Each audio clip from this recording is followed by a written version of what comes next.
Jadi menurut gue ketika seorang pemain muda Indonesia mendapat kesempatan untuk belajar dan belajar kultur lain, mungkin juga cara mainnya gitu, saling bertukar ilmu tuh menjadi penting. Iya. Maksud gue nggak ada program pelatihan pemain bola Indonesia di luar negeri memang sudah ada beberapa kali dari dulu gitu, Primavera, terus Uruguay. Primavera sih yang paling ini. Tapi yang diproduksi secara rapi sampai dibuat series yang sudah memasuki musim ketiga, season ketiga, itu ya baru kali ini gitu. Kalau misalnya gue nontonin bola, saya nonton bola, gue juga nontonin Dream Chasers. Iya, itu Dream Chasers tuh yang ini kan, yang apa namanya tuh? Yang Garuda Select itu kan. Betul. Dibikin kayak TV series gitulah.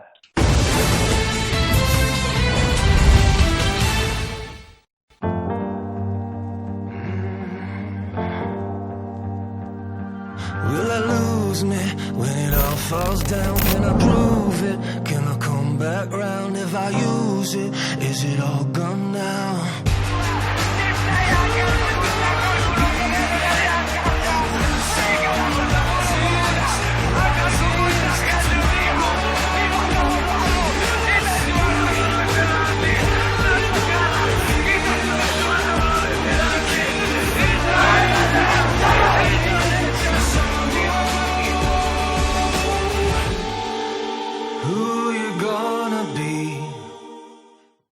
Kembali lagi di Super Soccer Podcast.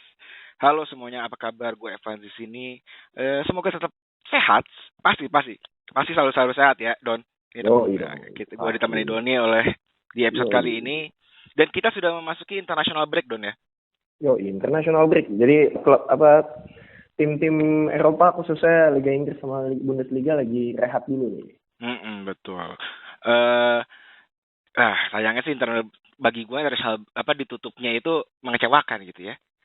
Kenapa tuh emang? Karena ini kalah di FA Cup. Semalam ya. Hasil yang cukup menyedihkan ya. Padahal di babak pertama udah menjanjikan loh. Gue nonton tuh. Bisa. Iya, babak pertama mainnya jelek banget sebenarnya itu. Fred tuh ngapain? Itu dia sebelum dia blunder 2 kali salah lu. Pusing malah gue. Tapi selain FA Cup di pertandingan lain, Arsenal di Premier League berhasil comeback ya 3-3. Lawan West Ham. Iya, lawan West Ham dia. Nah, lo ada hasil apa lagi dari Premier League? Di Premier League juga ada ini, apa namanya? Tottenham main juga terakhir kemarin. Tottenham dia menang 2-0 lawan ini. Gue lupa ya. Baru semalam. Apa? Tottenham menang 2-0 lawan Aston Villa dan Arsenal juga. Ya, jadi pokoknya bola-bola liga-liga udah kita tinggalin dulu, kita masuk ke international break ya. Tapi dibanding international break sih, Don, gue sebenarnya lebih karena gue bukan tipe orang yang demen international break ya.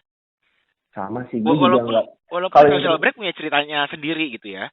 Ya, karena international break kayak ya udah aja gitu loh, cuma pengisi waktu kosong. Ya maksud gue selama bukan Indonesia yang main sih bagi gue kurang kurang gimana ya. Iya. Ya sekarang nonton aja gitu. Mau itu big match juga ya udah aja ya. Nah, dibanding itu sih gue lebih sebenarnya ini berapa hari terakhir tuh kan gue nonton series ya banyak ya. Anime ini kayak Attack on Titan nih udah 1 episode lagi nih. Gue udah semangat banget nih. Aduh. Lumayan ini juga. Attack on Titan juga lagi rame juga nih. Iya. Terus kalau apa lagi yang series yang bagus ya? Gue orangnya apa tuh? Kemarin sih gue nonton Justice League, tapi itu bukan series. Iya, tapi itu emang lagi hype lah. 4 jam sih film. Di Mola TV ya tuh Justice League Zack Snyder. Nah terus habis itu gue juga kemarin nonton ini Silicon Valley. Telat sih, tapi gue nonton seriesnya di HBO Go yang di Mola TV itu. Iya. Nah di Mola TV itu kalau misalnya gue nontonin bola, saya nonton bola, gue juga nontonin Dream Chasers. Iya, itu Dream Chaser tuh yang ini kan, yang apa namanya tuh, yang Garuda Select itu kan. Betul. Dibikin kayak TV series gitulah.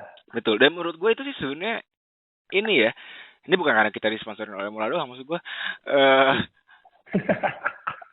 maksud gue sebelumnya nggak ada kan. Iya. Terlepas dari itu emang bagus sih. Maksud gue nggak ada program program pelatihan pemain bola Indonesia di luar negeri memang sudah ada beberapa kali dari dulu gitu, Primavera, terus Uruguay. Primavera sih yang paling ini. Tapi yang diproduksi secara rapi sampai dibuat series yang sudah memasuki musim ketiga, season ketiga, itu ya baru kali ini gitu. Ya kayak ini ya. Kalau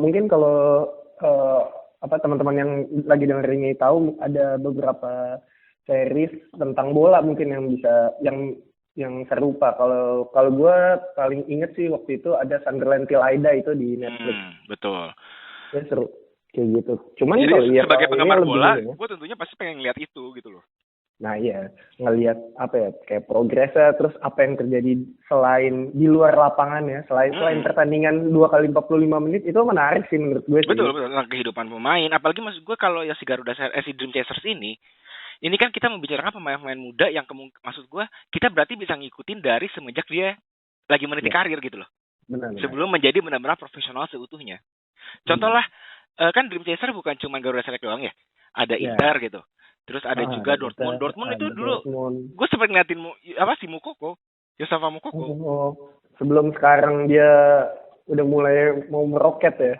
Dan terus ngeliat sekarang dia main di Bundesliga, bahkan udah bisa nyetak gol, nyetain rekor, itu amazing sih.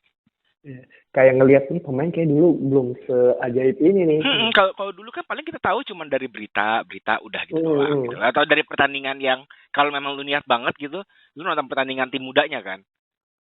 Ya. Nah kalau ini diproduksi secara rapi itu jadi menurut gue sangat ya beda lah maksud gue. Lebih inilah ya, kita lebih kena lah ke kita kalau gue bilang sih bisa gitu. Dan kalau kita ngomongin Dream Chaser-nya yang Garuda Select, tentu bagi gue ada ikatan emosional sendiri.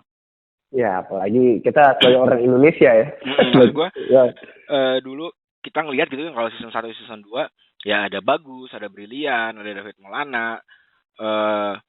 Ya mereka ini pemain yang kita harapkan kan nanti ke depannya bisa membawa baik nama Indonesia gitu di kancah internasional. Yang kita tahu selama ini belum baik-baik.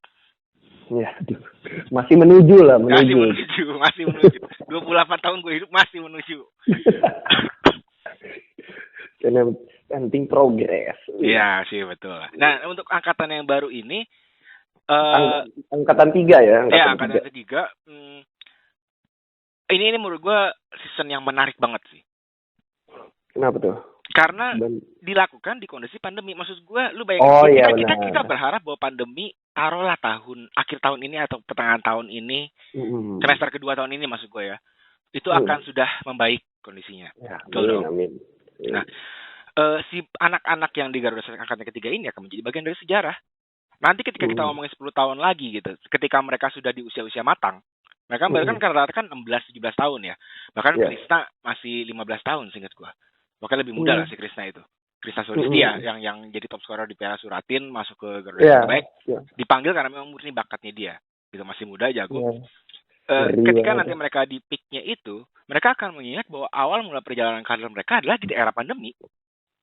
Ya, perjalanan yang nggak mudah ya, bisa bilang nggak mudah lah. Bahkan kalau lu nonton gitu, di episode pertama langsung ditekanin bahwa mereka harus karantina. Lu bayangin. Lu anak SMP gitu ya, lu bayangin lah ketika lu SMP. Iya, SMP, SMA lah ya. Lu ke luar negeri, bahkan beberapa untuk pertama kalinya kan. Iya. Ke Inggris di cuaca yang asing, di lingkungan yang asing, lu harus beradaptasi gitu, terus tiba-tiba lu harus dikarantina 14 hari. Menurut gue tidak mudah. Lu butuh mental yang kuat. Di kamar sendiri gitu kan. Dan lu di kamar juga bukannya malas-malasan kan? Iya. Lu harus tetap menjaga fisik gitu, dikasih jadwal latihan sendiri kan. Menu latihan. Ya itu menurut gue ya menjadi bagian dari sejarah lah. Nanti suatu saat kita akan bercerita tentang mereka gitu yang gimana sih awal mula perjalanan karir mereka dari SSB lalu kemudian masuk Garuda Select di tengah situasi pandemi. Itu bakal jadi memorable banget sih buat gue. Ketika nanti situasinya normal seperti dulu ya. Amin. Iya, amin. Tapi sebenarnya kalau dibilang ini Garuda Select jilid 3 dimulai saat pandemi, si yang jilid 2 kemarin juga di akhir-akhirnya juga ada masa-masa pandemi sih. Betul. Ya kan? Sehingga kayak beberapa pertandingan sangat-sangat disayangkan tidak bisa dilaksanakan. iya, jadi ketunda. Cuman ya kalau bisa dibilang sih Garuda Select kalau gue karena baru nonton full tuh yang di jilid gue itu gue emang suka sih sama pemainnya. Ya lihat aja kayak Brilian, kayak David, ya mereka benar-benar jadi apa ya? Ya bisa dibilang bakal jadi tulang punggungnya timnas Indonesia lah ke depannya lah. Dan kalau yang di season 3 ini salah satu yang paling beda tentunya kalau lu nonton yang episode pertama langsung adalah kehadiran Lorenzo dan Elia. Iya, Lorenzo dan Elia tuh yang dari Italia itu ya? Iya, dari Como dua-duanya. Dari Como. Ini kan sebuah gebrakan baru lah dari Garuda Select bahwa ini tidak eksklusif untuk pemain-pemain asal Indonesia. Iya. Gitu. Bukan dalam artian pemain luar ini datangin kayak sistemnya pemain asing gitu loh. Ya, bukan, tapi kan memang mereka sama-sama masih anak-anak muda, masih sama-sama mencoba meniti karir, mengembangkan kemampuan, mereka saling belajar. Dan menurut gue juga bagus sih bagi pemain Indonesia ya. Karena kita tahu bahwa salah satu hal yang menjadi concern kita adalah soal pemain bukan ketidakmampuan apa ya. Pemain Indonesia umumnya tidak betah ketika mereka harus di luar negeri. Iya. Bener dong. Coba deh. Cuma segelintir pemain kok yang benar-benar bisa berkarir di luar negeri. Contohnya saat ini ketika kita merekam ini gitu. Bahdim. Jepang. Ya, oke lah dia J-League 2 gitu. Tapi dia punya pengalaman gitu. Dia belajar bagaimana kulturnya. Terus Yanto Basna di Thailand sudah beberapa musim. Yanto Basna, Steren Puiri. Ryuji bahkan pernah menjadi juara. Ryuji, iya. Jadi menurut gue ketika seorang pemain muda Indonesia mendapat kesempatan untuk belajar dan belajar kultur lain, mungkin juga cara mainnya gitu, saling bertukar ilmu itu menjadi penting. Nah, benar. Dan yang tadi pemain-pemain yang kita sebutin tuh kayak Terence, kayak Yanto Basna, mereka juga kebanyakan nggak yang mungkin kalau kultur yang nggak beda jauh lah ya, karena sama-sama Asia Tenggara nggak sih? Betul. Sedangkan ya kita tahu lah maksudnya kalau emang benar-benar mau berkembang dan mau meningkatkan nilainya setinggi-tinggi mungkin ya tentu harus belajar ke yang lebih yang terbaik lah, belajar harus ke guru yang terbaik ibaratnya. Ya. Sekarang kita tahu lah kiblat sepak bola tuh ya Eropa kan. Jadi ya mau nggak mau ya harus belajar dari kultur ya, apalagi dari cuacanya kan. Yang kita tahu beda banget nih di Indonesia sama di Eropa gitu sih. Dan terus kemudian kalau kita lihat di episode keduanya ketika mereka sudah bertanding menjalani laga perdana lawan Port Vale. Lawan Port Vale U18. Memang sebenarnya harus diakui pergerakan Elia dan Lorenzo sedikit di atas rata-rata pemain kita. Ya. Mungkin maksud gue untuk yang baru pertama kali datang ya. Kalau misalnya kita ngomongin Rafli atau Edgar itu ya mereka sudah punya pengalaman. Ya, sedangkan bagi mereka yang baru pertama kali main di Eropa itu kan pasti agak berat ya, belum groginya gitu, gugupnya, terus belum cuacanya yang dingin, mereka main akhir tahun. Itu sudah memasuki musim dingin kan di sana. Iya, lagi dingin-dingin itu. Nah, sehingga pergerakan Elia dan Lorenzo yang memang sudah tinggal di suasana Eropa menjadi lebih menonjol. Gitu. Tapi bagaimanapun gue cukup meyakini si Elia dan Lorenzo ini memberikan dampak yang positif bagi permainan anak-anak Garuda. Maksudnya contoh gini, Lorenzo itu gue perhatikan kalau main pinter. Mereka tuh sebagai gelandang serang ya kalau nggak salah ya. Enggak, Elia itu back. Oh, back ya? Elia itu back. Tapi maksud gue contoh Lorenzo.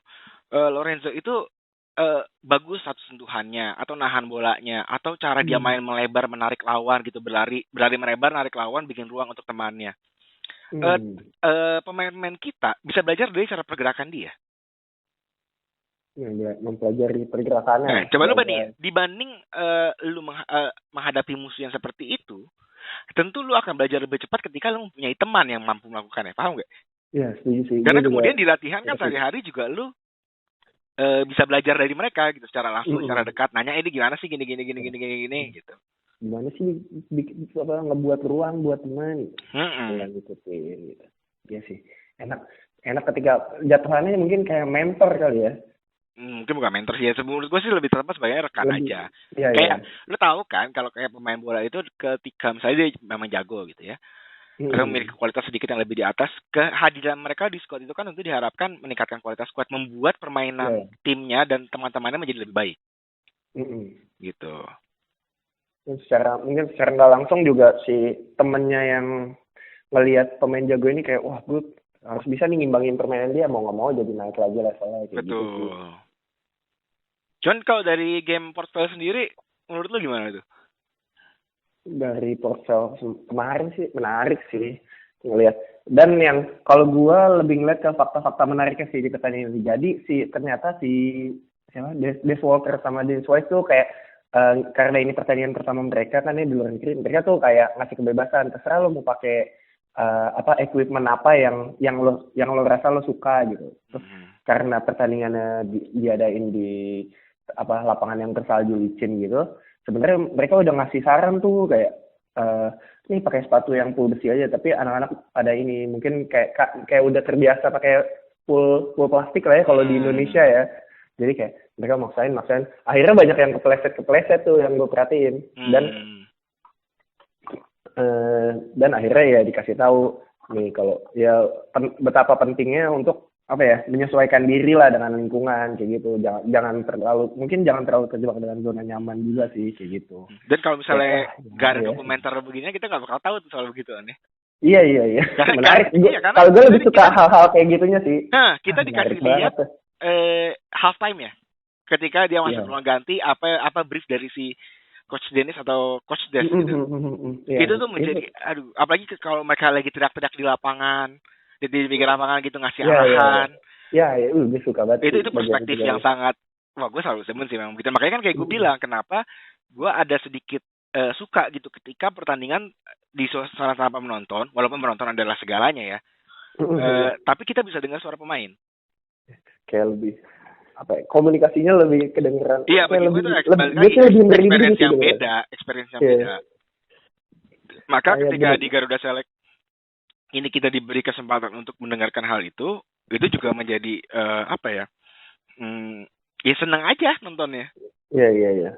Kayak ya lebih, kalau gue sih karena kayak lebih bisa paham gitu. Oh dia teriaknya nyuruh ke sini. Terus siapa yang lebih sering ditegur, siapa yang lebih sering diatur kayak. Betul. Oh ternyata dia nih yang lebih dapat perhatian lebih, atau dia nih yang jadi kayak andalan banget si pelatihnya kayak gitu. Betul. Nah, sayangnya sih portfolio itu satu-satunya pertandingan yang sejauh ini sudah jalani Garuda Select ya. Iya. Karena tidak berapa lama kemudian Inggris menetapkan lockdown. Lockdown nasional. Jadi harus mereka jadi ini ya, latihan di bubble gitu nggak sih? Betul. Dan itu ya sebenarnya kita juga tidak bisa apa-ngapain sih. Maksud gue ya itu kan keputusan pemerintah Inggris yang harus kita hormati gitu, bagaimanapun keselamatan dan kesehatan nomor satu. Cuman ya kalau kita mau ngeliat Garuda Select main ya kita harus bersabar dulu nih, gitu kan.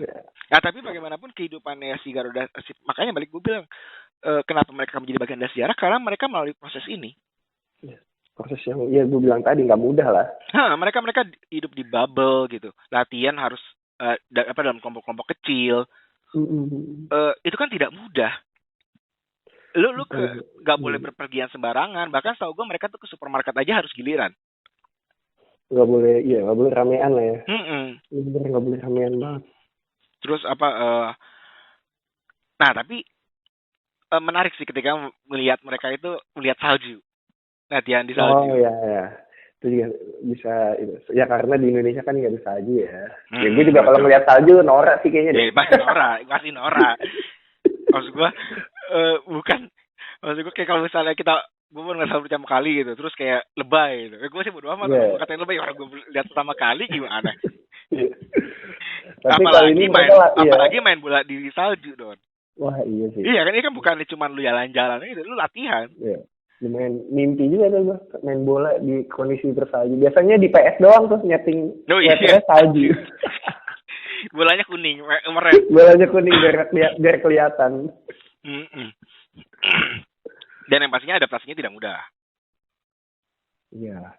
Dan si pemain ini salah satu cara untuk adaptasi sebenarnya dari asupan gizi sih. Karena kita tahu asupan gizi para pemain itu sangat dikontrol. Bener. Oleh tim pelatihnya Garuda Select gitu. Jadi dari soal mungkin itu salah satu yang karbohidrat, protein. Mungkin itu yang jadi salah satu pembeda kali ya di Indonesia dan di mana ya, di luar, khususnya di Garuda Select ini di Inggris. Dan memang sih pemain Garuda Select ini ya, walaupun mereka masih muda gitu, mereka sudah dikontrol loh soal fat percentage-nya gitu. lemak tubuhnya itu sudah diperiksa secara rutin. Karena itu akan menentukan bagaimana apa program yang harus dibentuk oleh tim pelatih bagi masing-masing pemain. Iya. Ketika Jadi misalnya nggak seorang asal. pemain lemak jenuhnya dianggap melewati batas yang ideal, mereka pasti akan dipaksa untuk kardio lebih banyak. Misalnya gitu ya. Dan menurut gue itu sangat program yang sangat baik sih. Terutama bagi pemain muda, sehingga kemudian ketika mereka kembali ke Indonesia atau mulai menjadi kalian, mereka punya kesadaran sendiri. Harusnya. Ya, tuh. Pasti sih. Kan kalau udah dibiasain dari kecil, ya kayak kemarin aja misalnya,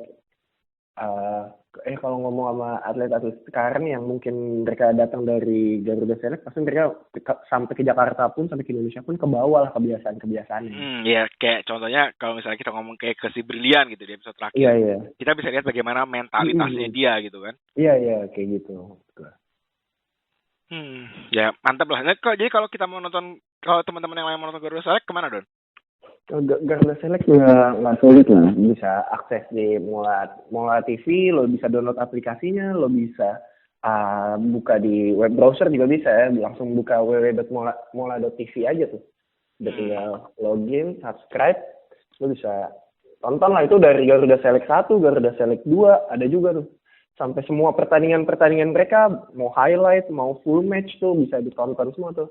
Betul. Kalau lo kangen ini kan penasaran sekarang misalnya Bagus Kavi lagi di Utrecht, lo penasaran dia gimana waktu di Garuda Select, apalagi season 2. Kalau gue sih nyaranin lo nonton Bagus Kavi di season 2, soalnya itu dia on fire banget sih. Walaupun dia baru datang di pertengahan kayak gitu. Dan ini kalau lo subscribe gitu, lo subscribe ke Mola TV, terus lo keluar negeri misalnya nih, lo lagi kemana, itu tetap bisa ditonton lo. Karena di Mola TV itu aksesnya bukan cuma di Indonesia doang. Ada di banyak negara. Bisa ditonton di mana-mana ya. Mungkin yang denger ini lagi ada di luar Indonesia, terus pengen nonton bisa juga. Bisa banget. Ya udah, kurang lebih itu aja sih yang kita bahas di episode kali ini ya. Karena kita masih menunggu nih kemungkinan besar per bulan April mulai tanding lagi tanding. Ya? Betul. Kemungkinan besar kita doakan saja. Amin. Maksudnya tidak ada halangan lagi lah gitu. Karena memang rencananya sendiri lockdown ini sudah mulai dikendurkan oleh pemerintah Inggris, beberapa sektor seperti pendidikan gitu sudah boleh balik lagi masuk ke sekolahnya, ke kuliahnya. Dan diharapkan itu per April deh. Ya, diharapkan per April larangan pertandingan olahraga di bawah level pro non pro itu sudah bisa dilaksanakan. Ya dong, biar teman-teman Garuda Select bisa ngerasain sparring lagi sama tim-tim lokal. Betul. Karena menurut gue itu yang paling ininya sih, mungkin bisa jadi ilmu yang paling banyak bisa didapat dari situ sih. Betul banget. Ya kita doain aja sama-sama supaya semua berjalan lancar. Betul. Dan teman-teman di sana bisa latihan seaksimal mungkin. Betul. Amin. Nah, buat kalian nih yang memang demen jeda internasional, benar. Pertandingan mau friendly match, mau kualifikasi Piala Dunia 2022 ada semua. Ya, ada semua di Mola TV juga tuh ya. Betul. Jadi ini benar-benar gak ada hari tanpa bola sini. Gak ada putusnya. Betul. Mulai dari Kamis ya. Iya, Kamis. Nah, dari 25 Maret gitu sampai 2 pekan ke depan full terus. Lo mau nonton Jerman, Inggris, Itali, mau nonton Montenegro, Gibraltar, Rumania, North Makedonia, terserah lo. Iya, bahkan bukan cuma Eropa doang kan? Iya. Nih, kan ada Copa. Misalnya pertandingan antara Qatar dan Azerbaijan tuh tanggal 27 Maret, terserah lu nonton juga. Sebenarnya penting sih nonton ini. Qatar tuan rumah lu. Oh iya, mau ini ya, kekuatan apa nih yang lagi disiapin? Dia juara Asia coy statusnya. Iya sih, tapi juara Asia. Ngeri juga ya. Nanti jadi ini lagi jadi apa? Tuan rumah Piala Dunia. Dan baiknya semuanya bisa nonton di Mola TV ya. Di Mola TV, benar. Gue juga berdoa semoga ya Piala Dunia berjalan sesuai jadwalnya lah ya. Amin. Iya. Oke deh. Thank you, Don. Yoi, thank you juga Van. Buat teman-teman semoga tetap jaga kesehatan semuanya biar nanti minggu depan bisa dengerin kita lagi ya. Yoi, siap. Yoi. Thank you Don. Yo, thank you. Bye-bye.